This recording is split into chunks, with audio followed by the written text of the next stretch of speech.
Now the search is on for 3 people who police say at a Savannah rapper, a member of his entourage. It happened in Los Angeles and cameras captured the aftermath. 4 men got out and started. It was very rapid. On November 6, 2020, Chicago rapper King Von was tragically killed after a fight with Quando Rondo outside a club in Atlanta. Von was known for his street reputation and often spoke openly about his past. His death left his fans and loved ones heartbroken. After Von's passing, rumors began to swirl that his close friend Lil Durk wanted revenge. Evidence suggested that Durk might have targeted Quando Rondo's best friend, Lil PAB, who was killed on August 19, 2022, exactly 651 days after Von's death. But Lil PAB wasn't the only loss during this painful time. Durk also lost his brother, Dante Banks, better known as D-Tang, who was shot and killed on June 6, 2021. With Von gone and his brother's death following soon after, Durk faced an unimaginable period of grief while trying to move forward. At just 32 years old, Lil Durk has faced heartbreak and controversy. After losing his brother, D-Tang, rumors began swirling about Durk's connection to another tragedy.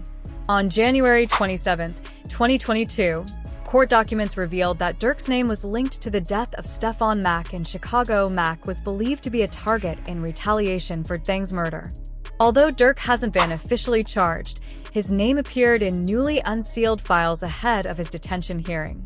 This revelation has drawn major attention, leaving fans and the public waiting to see how the case unfolds.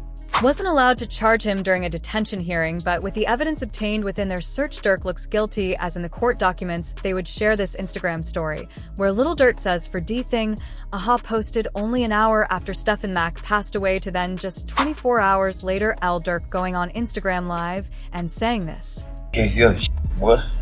Tweak on my folks. Hey, somebody always said, slap a car.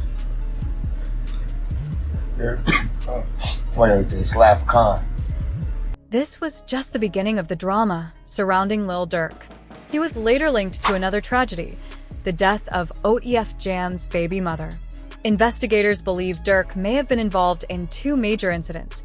First, the killing of Stephon Mack, who was allegedly tied to Thang's murder, and second, the death of OTF Jam's baby mother. The feds think Jam might hold the key to connecting Durk to all 3 cases. Things took a turn after an Instagram Live where Durk allegedly spotted Jam wearing a wire. In the video, Jam is seen holding the top of his jacket, whispering into it, and checking if the wire was working. Oh, again! I ain't gonna lie, my whole dream changed. I ain't gonna lie, like back in the day. Oh, my! Oh, damn! That moment seemed to spark a chain of events, putting even more heat on Durk. "I'm holding my money like this because it's too much," Lil Durk said, clapping back at critics. "We're winning out here. I do what I want. Y'all can't do that." Bro just got out after 12 years. 12 years. You know how long that is. While Durk was living his life, the feds were quietly building a massive case against him. They believe OTF Jam might be the key to putting Durk behind bars for life. In court, it was revealed that investigators have over 230 gigabytes of evidence, including audio, video recordings, surveillance footage, and 20,000 pages of reports, all tying Durk and OTF members to potential crimes.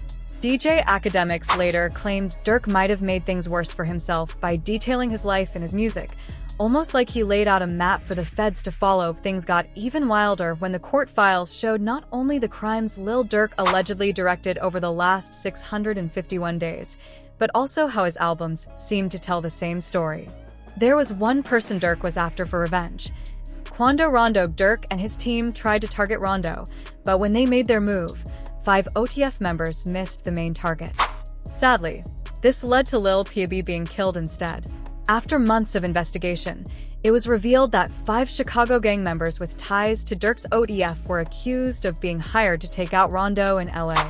The plan went wrong, and now the suspects face life sentences if they're convicted. The indictment says that flights and rental cars for the operation were paid for with credit cards linked to OTF. The original plan was to go after Quando Rondo for revenge over King Von's death, but things went wrong, and instead, Lil Pab ended up getting killed when the news broke. It wasn't long before it was announced. Vaughn, 2021, his brother dies. 2022, the niggas who his brother, they get clapped. The two Vaughn, at least a cousin of theirs, get clapped. That Lil Durk had been arrested, following the arrests of other ODF members. This grabbed the attention of DJ academics and many others who were keeping a close eye on the case. It looked like the target was someone big in the OTF crew, someone with money to back an operation and the power to offer music deals. At first, it seemed like the focus was on Durk or maybe even his late brother. When I heard about it, I thought it was all pointing to Durk. The first clear sign this was tied to ODF came when mugshots were released of 3 of the 5 Chicago suspects linked to the revenge for King Von, targeting Lil Pab, Quando Rondo's best friend. The suspects, Didi, Voni, and Boogie, were even seen in footage with King Von, shopping together before everything went down.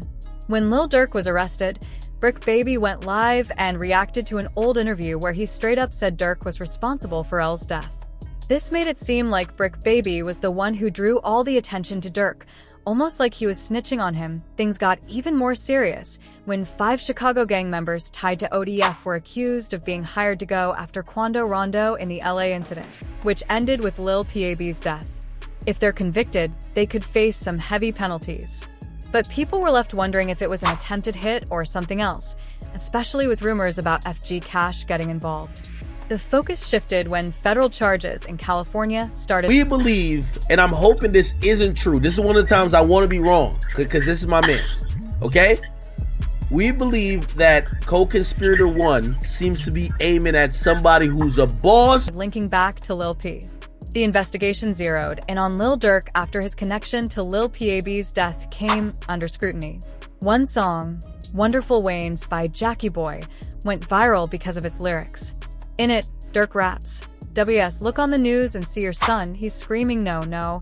Things got even more intense when it was revealed that Quando Rondo was at the scene, screaming no, Nove as a passenger in the car. The connection between the song and the crime didn't go unnoticed by the feds, who were already looking closely at Durk. Frantic at the sight with the next set of lyrics relating to none other than Brick Baby, once again Lil Durk Raps told me they got a natty go, got the location go, as there was an announcement of RCK Baby. Says he would have dropped Quando Rondo's location if L Durk had asked him to because he is loyal to him. For a long time, no one knew who was behind Lil Pab's tragic death or why it happened. If he had asked me, I probably would have told him. I'm sure if anyone had asked, they would have understood the situation better. After a year of mystery, the evidence started pointing toward Quando Rondo, making it seem like Lil Durk was likely involved. Eventually, Quando Rondo sat down for an interview with Lil Tim, the man who was there when it all went down. This interview finally started to piece everything together, and just said 5 Chicago gang members with ties to Lil Durk OTF accused of being hired to alive Quando Rondo in the LA incidents where Lil explain what really happened. Quando Rondo and Lil Tim both did separate interviews, but they were released on the same day, saying almost the exact same thing. Some people thought it was just a weird coincidence, while others believed it was a way to stop the feds from targeting them if they planned to seek revenge. By end their interviews, both men seemed to be calling for peace. Lil Tim said the situation with King Von should never have happened and pointed out that Durk ruined his own life over a beef that he and Quando were ready to end. Quando Rondo also did an interview, released on the same day as Lil Tim's, saying the same thing. He made it clear he didn't want to disrespect anyone, especially King Von's mom. He could have easily stirred up drama and chased clout, but that's not who he is. He's humble, and he believes things should have been handled differently. He also pointed out that Durk has a family and responsibilities, and he couldn't understand why Durk would throw it all away. It seemed like both Quando and Lil Tim were trying to avoid getting involved in any future retaliation, almost like they were setting up an alibi.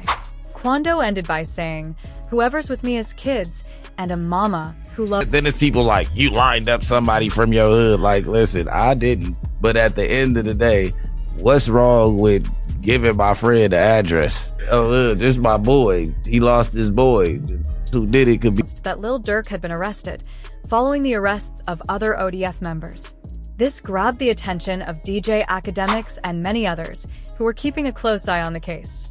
It looked like the target was someone big in the OTF crew, someone with money to back an operation and the power to offer music deals. At first, it seemed like the focus was on Durk or maybe even his late brother. When I heard about it, I thought it was all pointing to Durk. The first clear sign this was tied to ODF came when mugshots were released of 3 of the 5 Chicago suspects linked to the revenge for King Von, targeting Lil Durk, Quando Rondo's best friend. The suspects, Didi, Voni, and Boogie, were even seen in footage with King Von, shopping together before everything went down. When Lil Durk was arrested, Brick Baby went live and reacted to an old interview where he straight up said Durk was responsible for L's death. This made it seem like Brick Baby was the one who drew all the attention to Durk, almost like he was snitching on him. Things got even more serious when 5 Chicago gang members tied to ODF were accused of being hired. Like, shit, I was just protecting my little brother. When you did finally find out that it was King Von, how'd you feel? I was like, damn, if Brian did that stupid shit last night. Hired to go after Quando Rondo in the LA incident, which ended with Lil PAB's death. Of them. At the end of the day, all this drama doesn't matter. Quando Rondo said the whole situation could have been handled much differently. He thought it could have even turned into a song and made millions, instead of things going down the way they did. He believed it could have been settled in a legit, music-driven way. As the evidence went viral online, Charleston White reacted by calling it a win for the community. He said it was a real victory, marking the end of all the dark, negative energy that had been going on. He asked people to leave their thoughts in the comments, wondering what everyone thought it all meant. Think we now finally get to put that fire out? I don't think we'll hear drill music ever again. I don't think drill rappers would ever be celebrated ever again. Down goes the drill. So this is a victory for law-abiding Americans who like hip-hop music, but don't like killing part of it.